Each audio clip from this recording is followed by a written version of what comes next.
électrique est une source vitale pour les populations.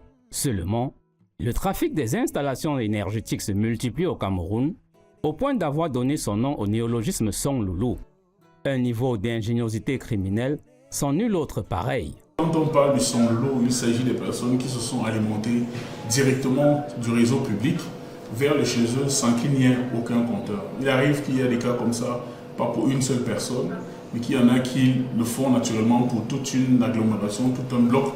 Et c'est là où on parle généralement des barons de la fraude, parce qu'il y en a qui s'installent véritablement dans cette activité-là, malheureusement, que nous traquons également dans la lutte contre la fraude. Cette pratique contre nature a le double inconvénient de menacer la sécurité des usagers eux-mêmes, mais surtout d'impacter la fourniture optimale de l'énergie électrique avec toutes les conséquences financières qu'elle implique. Les impacts sont à plusieurs niveaux.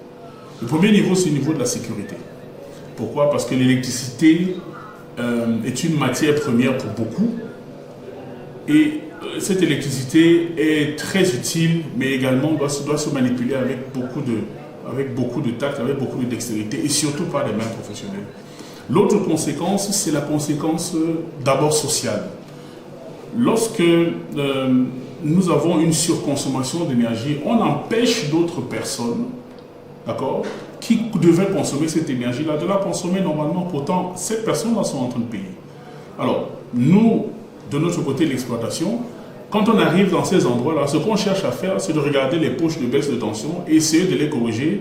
Et en même temps, on lutte contre la fraude parce qu'il faut être capable de voir ceux qui consomment de trop, enfin pas de trop, ceux qui consomment et qui ne payent pas, versus ceux qui consomment qui payent. Et c'est en fonction de ça que tout l'appareillage de distribution est ajusté derrière. La fraude à l'énergie électrique est un véritable serpent de mer au Cameroun qui fait perdre à l'État plus de 60 milliards de francs par an. Reconnue comme l'une, sinon la principale cause des incendies et des électrocutions, les pouvoirs publics s'engagent à la juguler à travers l'opération Coup de poing, annoncée pour le 15 mars prochain.